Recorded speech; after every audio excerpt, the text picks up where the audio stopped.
Assalamualaikum warahmatullahi wabarakatuh. Perkenalkan, nama saya Iksalda Fikri. Saya dari kelas 2D PGSD.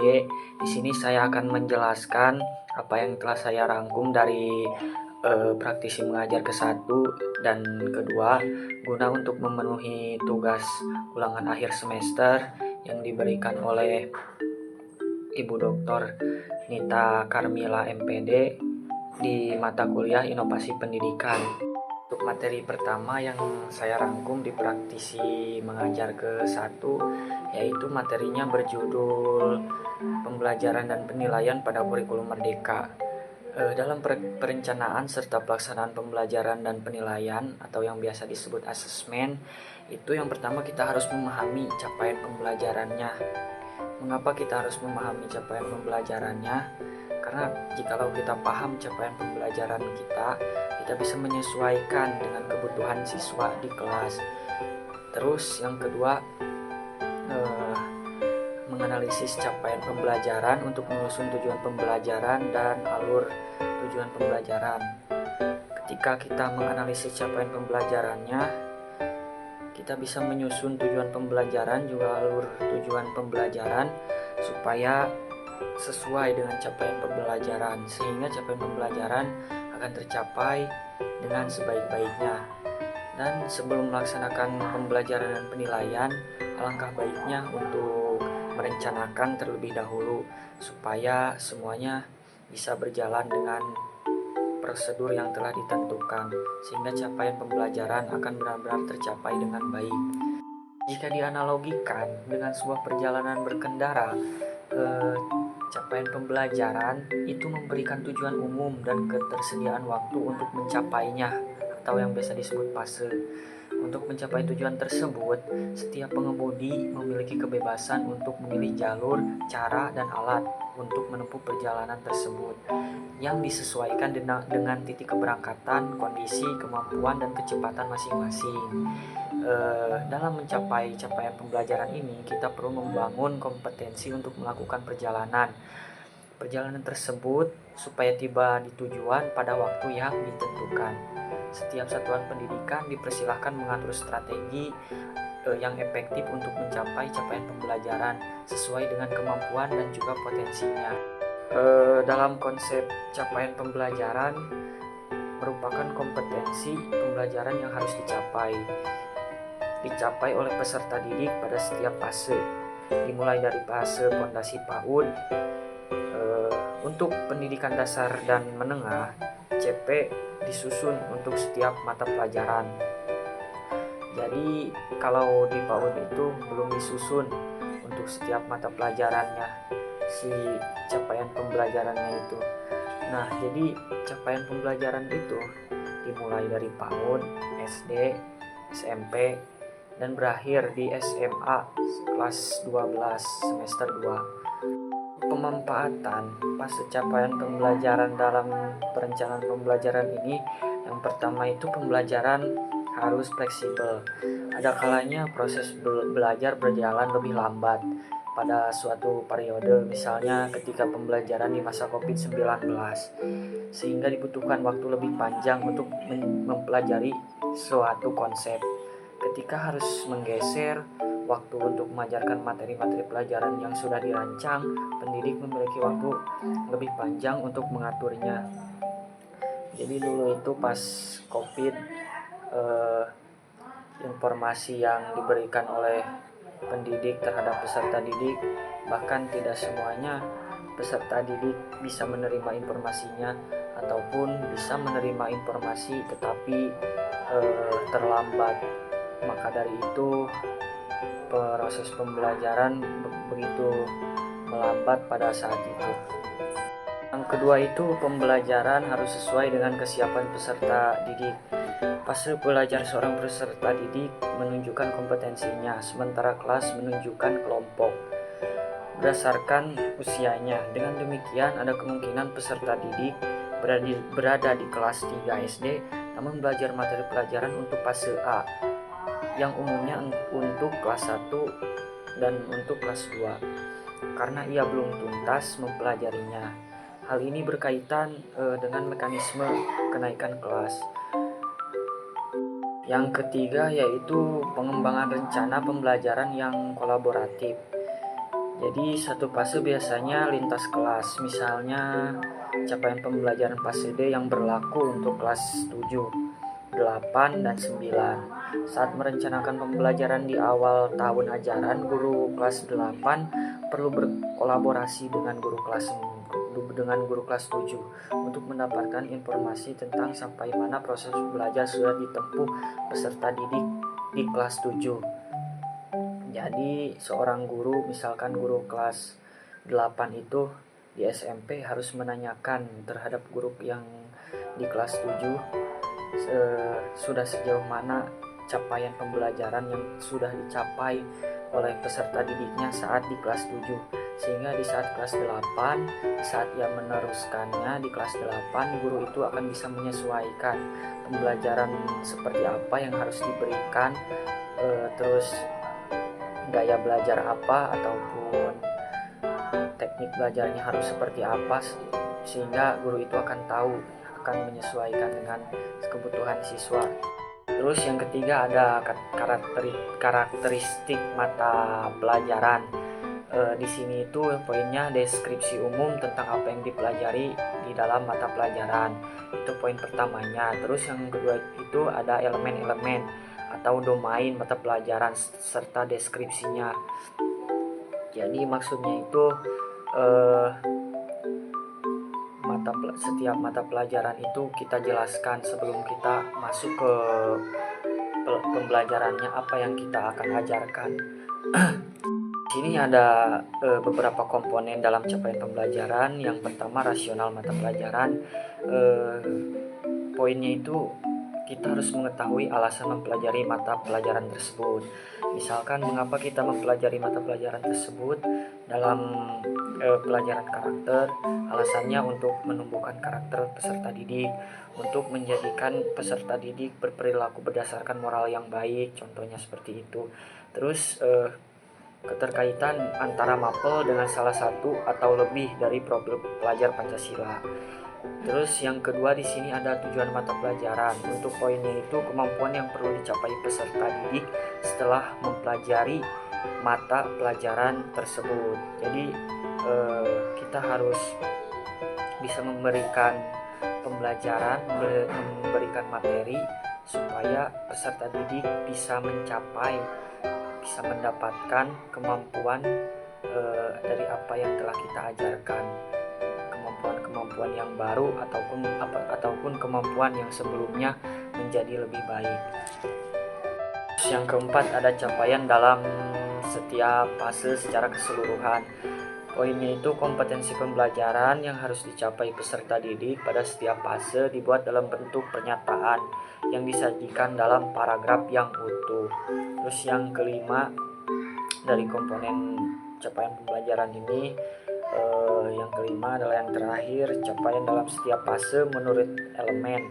Kuncinya poinnya itu dibuat dalam bentuk matriks, dan yang kedua itu setiap elemen dipetakan menurut perkembangan peserta didik. Jadi setiap elemen harus disesuaikan dengan perkembangan peserta didik, yang pastinya perkembangan pada peserta didik itu berbeda-beda. Jadi kita harus mengetahui. Makanya di sini saya di kuliah ini telah diajarkan untuk memahami perbedaan perkembangan pada peserta didik di mata kuliah perkembangan dan bimbingan peserta didik. Oleh sebab itu bisa menjadi bekal saya untuk nanti setelah menjadi seorang pendidik. Untuk pelaksanaan asesmen formatif dan sumatif, hal yang harus diperhatikan itu yang pertama harus dilakukan secara terus-menerus bersamaan dengan proses pembelajaran. Yang kedua, mengubah berbagai teknik asesmen sesuai dengan target pada tujuan pembelajaran.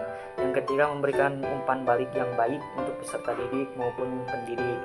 Yang keempat itu berorientasi pada perubahan, bukan sekadar memenuhi kuantitas nilai yang termuat di dalam raport. Jadi kita harus berorientasi pada perubahan.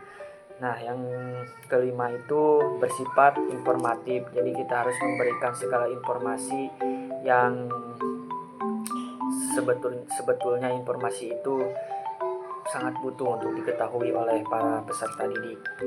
Terus di sini yang keenam itu dilakukan untuk mengonfirmasi capaian pembelajaran peserta didik pada periode tertentu, akhir lingkup materi, semester atau akhir jenjang. Terus yang ketujuh, hasilnya akan digunakan sebagai bahan pengolah laporan hasil belajar atau yang biasa disebut raport. Terus yang ke-8, pemberian umpan balik tetap dilakukan walaupun data hasil pengukuran capaian telah didapat. Jadi pemberian umpan balik yang baik tetap dilakukan setelah pembagian raport kalau di sekolah itu. Misalkan anak ini ke ibunya ngomong harus dididik sifat religiusnya supaya dia rajin sholat, misalkan seperti itu.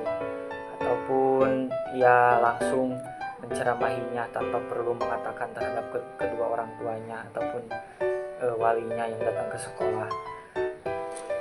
Terus di sini ada menggunakan berbagai teknik asesmen. Jadi tidak hanya satu teknik yang bisa digunakan dalam penilaian, bisa juga teknik-teknik yang lain. Ada beberapa teknik dan instrumen asesmen. Yang pertama itu observasi, yang kedua penilaian kinerja, terus tes tertulis, tes lisan, dan juga portofolio.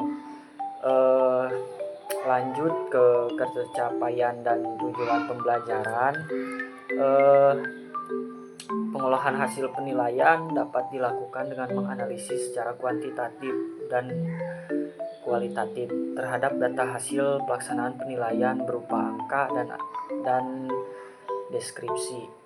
Pendidik perlu menentukan kriteria untuk memetakan capaian tujuan pembelajaran. Kriteria yang digunakan untuk menentukan apakah peserta didik telah mencapai tujuan pembelajaran dapat dikembangkan menggunakan beberapa pendekatan. Misalnya menggunakan pendekatan deskripsi kriteria, menggunakan rubrik, dan menggunakan interval nilai. Selanjutnya di sini penjelasan yang kedua, yaitu penjelasan mengenai pengembangan profesionalisme guru menghadapi era 5.0. Era 5.0 itu era di mana perubahan terjadi secara besar-besaran dan menyasar hal-hal fundamental. Jadi harus seperti apa peran guru atau profesionalisme guru di era 5.0 ini? Jadi dalam Undang-Undang Nomor 14 Tahun 2005, guru adalah pendidik profesional dengan tugas utama mendidik, mengajar, membimbing, mengarahkan, melatih, menilai, dan mengevaluasi peserta didik pada pendidikan anak usia dini. Jalur pendidikan formal, pendidikan dasar, dan pendidikan menengah. Kompetensi yang harus dimiliki guru dalam menghadapi era 5.0 ini. Yang pertama itu pengetahuan subjek dan pembelajaran. Guru perlu memiliki pemahaman yang kuat tentang materi pelajaran yang diajarkan dan prinsip-prinsip pembelajaran yang efektif. Jadi jangan sampai guru tidak menguasai materi yang akan diajarkan kepada peserta didiknya. Jadi jikalau seorang pendidik tidak menguasai materi yang akan diajarkan kepada peserta didik, maka peserta didik akan sulit untuk memahami materi yang dijelaskan oleh pendidik itu. Terus di sini ada keterampilan pedagogis, yang dimana keterampilan pedagogis perlu dimiliki oleh guru untuk menghadapi era 5.0 ini. Apa itu keterampilan pedagogis? Yaitu keterampilan merencanakan, melaksanakan, dan mengevaluasi pembelajaran yang efektif, serta mampu mengadaptasi metode pembelajaran sesuai dengan kebutuhan peserta didik. Yang ketiga itu keterampilan manajemen kelas. Guru perlu memiliki keterampilan dalam menciptakan lingkungan pembelajaran yang kondusif, mengelola perilaku peserta didik, dan memfasilitasi interaksi yang positif di dalam kelas. Jadi guru harus bisa menciptakan pembelajaran di kelas itu tentram, nyaman, sehingga peserta didiknya pun akan belajar dengan fokus, tidak merasa terganggu dengan sesuatu hal apapun itu. Terus yang keempat ada keterampilan komunikasi. Guru perlu memiliki komunikasi yang efektif, baik dalam berinteraksi dengan peserta didik maupun dengan rekan kerja ataupun guru yang lainnya. Dalam menyampaikan materi pelajaran dengan jelas dan menarik, keterampilan komunikasi. Jadi di dalam penyampaian materi dan berkomunikasi dengan peserta didiknya, guru harus bisa seceria mungkin dan juga semenarik mungkin apa yang dia ucapkannya sehingga mereka akan senang. Terus di sini ada kompetensi yang harus dimiliki guru untuk menghadapi zaman 5.0 di era ini. Kompetensi guru itu yaitu kompetensi profesional. Guru melibatkan pemahaman dan penguasaan terhadap teknologi pastinya karena ini di era digital. Keterampilan kolaborasi, pemahaman tentang kebutuhan peserta didik di era digital, dan kemampuan mengelola pembelajaran yang adaptif dan personalisasi. Terus yang terakhir ada kompetensi teknologi. Jadi di era digital ini guru itu harus benar-benar bisa menguasai teknologi, karena kalau misalkan guru tidak bisa menguasai teknologi, guru itu tidak akan bisa mengefektifkan pembelajaran di kelas karena sekarang sudah era digital, jadi pastinya harus seperti itu. Guru perlu menguasai penggunaan alat-alat teknologi yang relevan seperti perangkat lunak pembelajaran seperti perangkat lunak pembelajaran, platform pembelajaran online, multimedia interaktif, dan alat-alat kolaborasi digital kompetensi teknologi. Biasanya semua ini meliputi seperti literasi digital, terus penggunaan alat dan aplikasi, penguasaan konten digital, dan pemantauan teknologi. Terus di sini saya akan menyimpulkan dari yang telah saya rangkum dari materi praktisi mengajar ke-1 dan juga kedua, bahwa penilaian dan pembelajaran itu atau yang disebut asesmen itu banyak aspek-aspek yang perlu diperhatikan. Juga tujuannya itu harus benar-benar kita pahami supaya kita bisa mencapai tujuannya dengan baik. Dan juga pada pengembangan profesional guru ini di dalam menghadapi era 5.0 ini, salah satu kunci untuk membangun masa depan pendidikan yang adaptif, progresif, dan juga pastinya efektif.